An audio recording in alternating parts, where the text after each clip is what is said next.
Welcome on into the All Aussie Rules YouTube channel. This is the West Coast Eagles 2024 review episode. We're working our way through all the teams of the AFL as they get eliminated from the season, working our way from the bottom all the way to the top. So we've had a couple already this week go live on the YouTube channel in North Melbourne and Richmond, who were the Wooden Spooners. So go check them out. They are live already on YouTube. There'll be plenty more content coming out over the next week. Don't forget to like, comment, subscribe. Check out all the socials that are over on the side there, all the ones that we have. So go check them out. Let's jump into the West Coast Eagles 2024 season. So, as we discussed, they came 16th on the ladder this year. It was not a great season. It wasn't the worst season I've ever had. But yeah, certainly wasn't great. They ended up 5 wins, 18 losses, 16th on the ladder, above the aforementioned Richmond and North Melbourne. So look at their season as it was. They started over in Adelaide against Port Adelaide. Got a bit of a thumping there. Their first 3 weeks were quite unimpressive.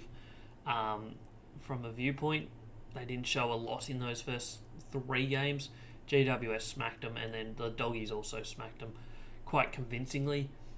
Round 4 was gather round, and they showed a lot more in that game. I think they were winning at halftime.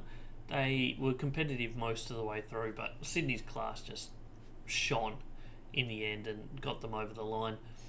But they followed that up the next week with their first win of the season, which was against the Tigers.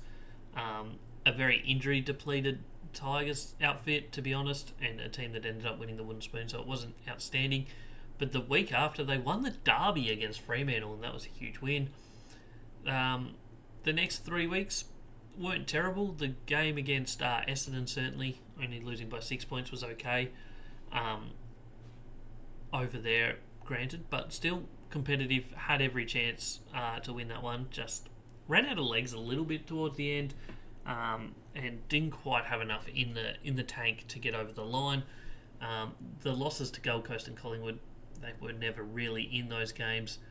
And then they were back over in the West, and they beat the Demons by 35 points in a pretty comfortable win in the end.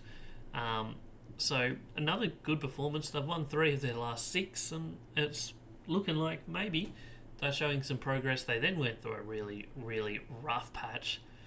Lost by 99 points to Adelaide, which was not great performance. Hawthorn, I've skipped a few games. St Kilda was an okay performance, only lost by 14, had a chance. The loss to North Melbourne by 9 points was a disappointing one for them, to be honest. But in the end, it didn't matter too much. They end up above them on the ladder, and that was North Melbourne's first win of the year. They had the bye. They came out of the bye and just couldn't really show too much. They lost to Essendon, Hawthorn, Melbourne, all convincingly. Their performance against Brisbane was pretty solid, only losing by 13 points, but then got smacked by St Kilda at Marvel. Looked good in the first half against Fremantle in the second derby of the year, but ended up losing it by 35 points. They then got back-to-back wins. Gold Coast over at Optus by 10 points. And down in Hobart against North Melbourne, they kicked 3 goals in the last 2 minutes to win a game by 5 points there, which was their 5th and final win of the season. The last 2 rounds were quite disappointing, losing by 65 points to Carlton and then 93 to Geelong after being 100 points down at half-time. That's their season. That's how it went. Signs were good at times. After a really rocky start, it looked like it was going to be a very long season, but they put together some good performances, certainly. You can see they went through patches. They did win 4 of their 5 wins were at Optus Stadium, so they certainly were better at home than they were away, but they certainly went through some good patches like that. Rounds 4 through 8 especially was really good. 2 wins, a loss by 6 points to the Bombers, and the other 2 were solid performances on the road. And then also the Melbourne win was a really good one 2 weeks after that.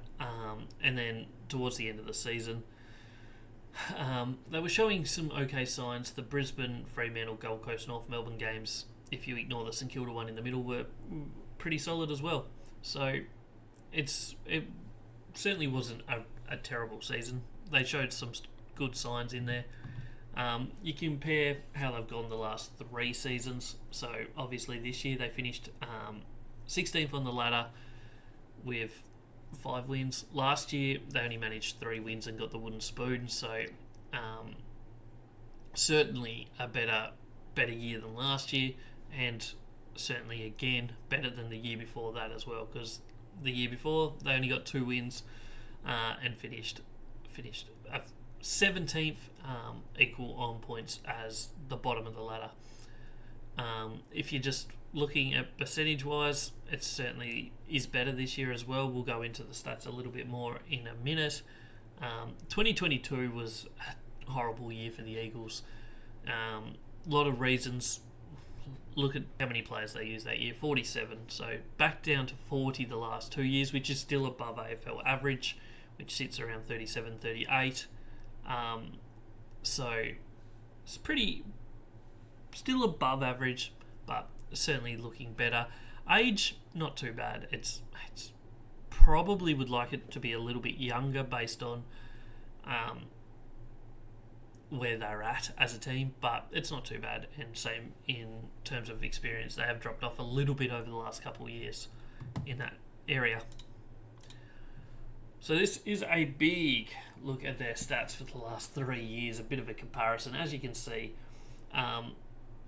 in terms of percentage, this year was certainly their best of their last 3.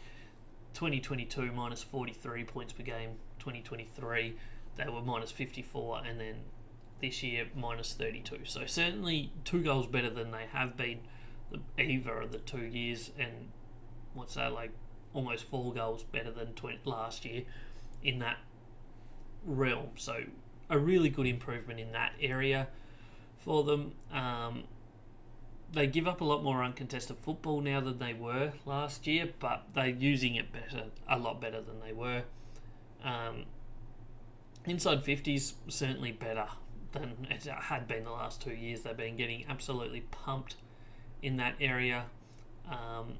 Meters gained also improved. I think they've just shown improvements across the board, really.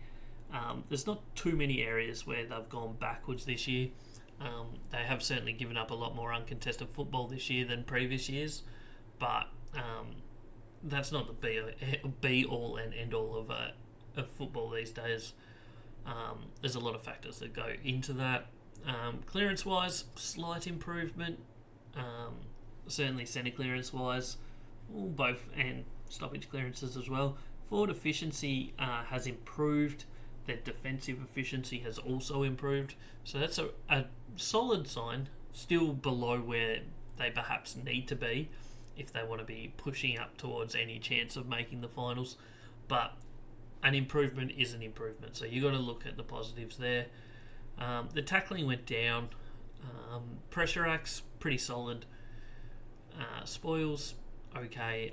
Hit-outs, a little bit disappointing that it hasn't improved, if I'm being completely honest here. You look at last year to this year, slight improvement, but not much. And certainly their hit-outs to advantage hasn't improved at all. So that the ruck work maybe needs a little bit of work for them going forward. We'll have a look at that in a minute once we get onto the player by players and positions. So this is where the score sources came for the year. As you can see, not a huge difference. Certainly got a goal better offensively from stoppages per game. So that's a pretty good improvement from last year where they were pretty poor at scoring from stoppages. Kick-ins, turnovers, not too much difference. And a good improvement from the forward half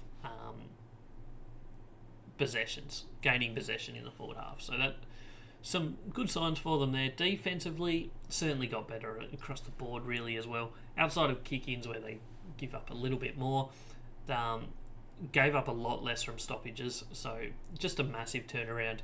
Last year being -5 goals to this year only being -2 goals from stoppages is a huge improvement.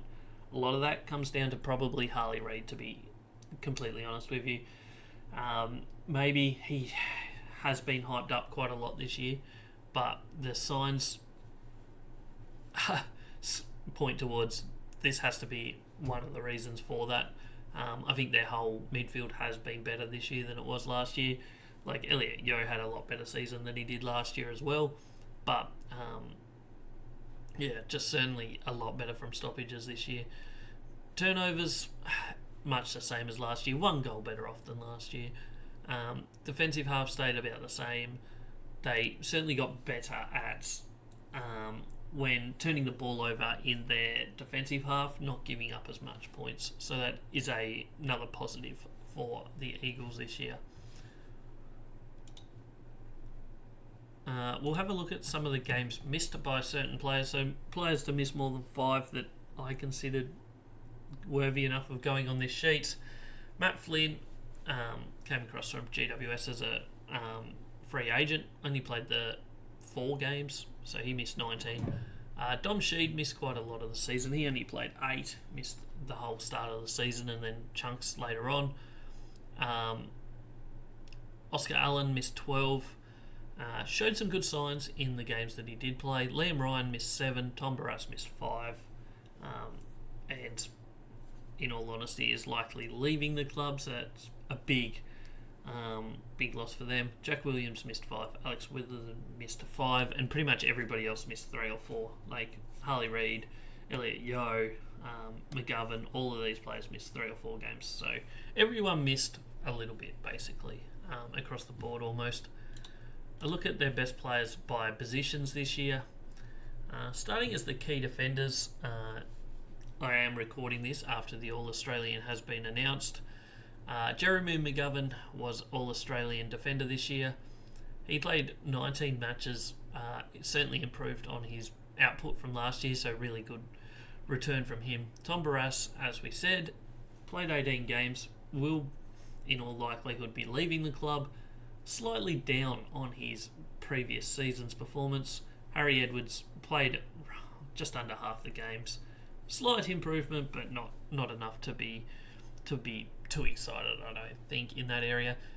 Key forward, Jake Waterman was huge this year. Improvement for sure. Kicked over 50 goals for the season, which is a fantastic effort. He also got All-Australian, so bookend the ground basically with West Coast players. And was he worthy of the All-Australian? I think there's probably some players that I would have put in first, but a really good return from him this year, no doubt about that. Their medium defenders, Liam Duggan and Witherden and Tom Cole, all pretty much just slightly dropped off. Not dropped off the planet, not terrible, but certainly not quite as much output as last year based on AFL ratings and also off the eye test as well, I guess. Medium forwards didn't show a great deal. Liam Ryan played some really good games but wasn't consistent enough. Jamie Cripps also dropped off a little bit. They had no mid forwards that showed anything worth getting excited about, in my opinion. Midfielders, this is the area where they certainly excelled, I guess.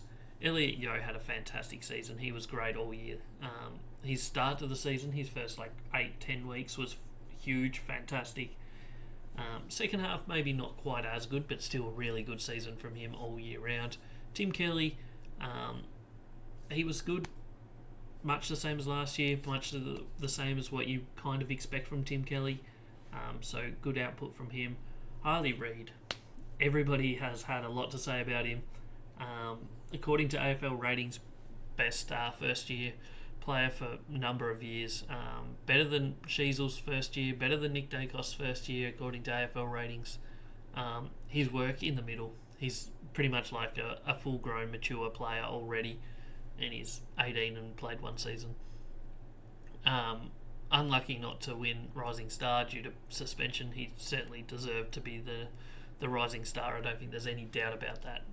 He's really changed the whole, I guess, vibe of West Coast Eagles, and they need to do everything they can to keep him.